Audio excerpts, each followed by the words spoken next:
In 1975, a young Kodak engineer walked into a conference room carrying the future of photography. His invention needed no film, no chemicals, no printing. Kodak had created the digital camera decades before the world was ready for it. But to protect its empire, the company treated the future like a threat, and eventually, that future destroyed everything.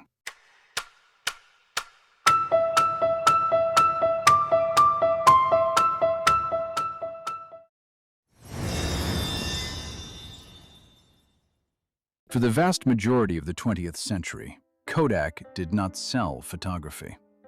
Kodak sold memory. Birthdays, weddings, holidays, graduations, and childhoods recorded on tiny rolls of film with one of the most recognized brands in American business.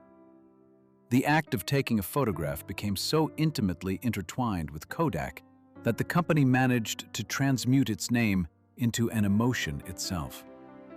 A truly perfect moment was a Kodak moment. The whole endeavor was sparked by George Eastman, who aimed to take the complexity out of photography. Prior to Kodak, photography involved hulking equipment, fragile glass plates, and scientific know-how. Eastman transformed photography into something for everyday people. The first Kodak camera was released in 1888. When customers shot their pictures, they sent the whole camera back. Kodak developed the film, made prints of the photographs, loaded a new roll of film, and sent everything back. The customer pushed the button. Kodak took care of the rest. The Brownie camera, introduced in 1900, brought photography more fully into the American household. It was inexpensive, easy to use, and available to everyone, children included. But the camera was only a gateway to Kodak's business model. The real profit wasn't in selling the cameras. It was what came after the first picture was snapped. Every picture needed film. Every film roll needed to be developed. Every negative needed printing with photographic paper and chemicals, processes that Kodak, for a time, dominated. While a camera might be sold one time, film had to be bought again and again. It was an extremely powerful, recurring revenue engine in the industrial age. Kodak established manufacturing plants, laboratories, and distribution systems built around that engine. Yellow Kodak boxes lined pharmacy shelves. Hollywood filmed motion pictures on Kodak stock. Tens of thousands of people worked in the company's Rochester, New York facilities. Kodak became so powerful that its biggest vulnerability was hard to detect. The threat was not from other filmmakers. The threat came from a world without film. And within Kodak's own research labs, employees were busy creating just such a world. In 1975, one of those engineers succeeded. When 23-year-old electrical engineer Steven Sasson came to Kodak in 1973, few people envisioned he would become a revolutionary figure in the company's history. 2 years into his tenure, Sasson was tasked by his supervisor with a rather peculiar endeavor: research whether a newfangled electronic gizmo called a charge-coupled device, or CCD, could be used to take a photograph.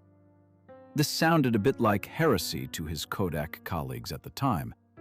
This was the era of film. Images existed in the tangible realm. Photos were shot, chemically developed, and then painstakingly printed on paper. An image rendered from electronic data didn't quite fit the existing paradigm. Undeterred, Sasson started piecing together a prototype from the most readily available materials he could scrounge. The resulting device, looking more like a cluster of electronics than a slick camera, boasted circuit boards, 16 nickel-cadmium batteries, a lens pilfered from a Super 8 camera, and a hefty, portable digital cassette recorder. Weighing nearly 8 pounds, the contraption churned out black and white images measuring a meager 100 by 100 pixels, about 1/100th of a megapixel. A single snapshot took a glacially paced 23 seconds to store on cassette and required a separate playback device to be displayed on a television screen. By modern standards, it was comically inefficient, almost laughable. But it worked. In December 1975, Sasson and his team had built the first standalone digital camera. It was an unprecedented invention that demonstrated light could be captured, converted into electrical impulses, saved, and displayed, all without the need for photographic film. Sasson showed off his creation to groups of Kodak executives, earnestly explaining that while the prototype was crude, the technology was destined to improve with leaps in resolution, speed, and cost. Digital photography, he predicted, would enable people to view their memories on electronic screens instead of on printed paper. The executives acknowledged the invention's existence and its scientific merit. What they failed to see, however, was a clear path toward a profitable business model. Kodak's profits were tied to the purchase of film, its development, and the printing of photos. Sasson's machine elegantly eliminated every one of these revenue streams. A digital photo didn't use film, didn't require chemical processing, and didn't need paper. His invention wasn't just a new kind of camera. It was a technological instrument that threatened to upend Kodak's entire economic ecosystem. The company was, in fact, very much involved in the nascent field of digital photography. It patented significant technologies and continued to research and develop the innovation. The machine wasn't tucked away in a vault and forgotten. However, dismantling its incredibly lucrative film division to pursue a nascent and, in Kodak's estimation, financially uncertain digital future was not prioritized. The prototype was a remarkable technical achievement confined within an organization whose financial incentives were resolutely rooted in the present. Kodak understood that digital technology might represent the future. What it failed to accept was how very little of its past glory that future would require. The commonly stated Kodak failure. It invented the digital camera and chose not to use it. In reality, the situation was more complex. Kodak did invest in digital technologies. Engineers there created image sensors, professional digital systems, consumer cameras, scanners, printers, and online photo services. The company accumulated a trove of digital imaging patents, for which it earned substantial licensing fees. Kodak wasn't naive. It was trapped. For generations, the company's film business delivered highly profitable margins on the strength of a closed-loop distribution network that few competitors could replicate. Every camera sale was just the beginning, initiating a multi-year demand for film, developing chemicals, and printing paper. Digital cameras flipped that model on its head. A customer could shoot dozens, then hundreds of images without paying Kodak anything per frame. Bad shots could be erased. Thousands of images could be stored in a computer and shared online without printing a single physical photo. Kodak could sell someone a digital camera, but in many cases, the sale ended there. The company would trade a reliable stream of repeat purchase business for an increasingly competitive electronics gadget whose price would drop year after year.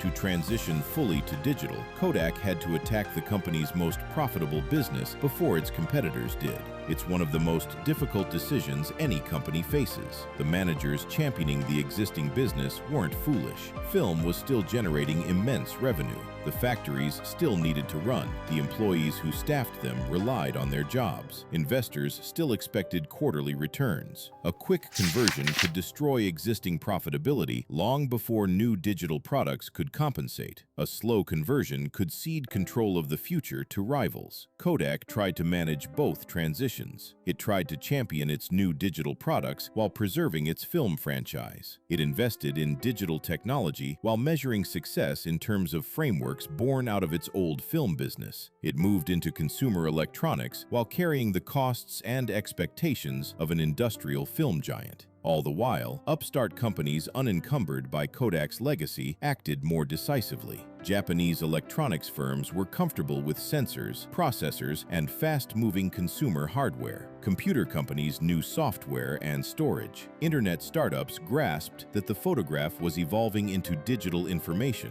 not just a physical print. Kodak knew color, chemistry, and quality, perhaps better than anyone, but the terrain was shifting away from chemistry. The decisive advantage was becoming software, hardware, networks, and convenience. Kodak had created a doorway to that new world, but each step into it eroded the value of Kodak's factories, products, and expertise. Within Kodak, the old business could always point to current revenue as a defense of its position. The future could only offer projections. In corporate budgeting, a business with billions of dollars in current revenue tends to win the argument over one that might eventually develop into billions of dollars of uncertain future revenue.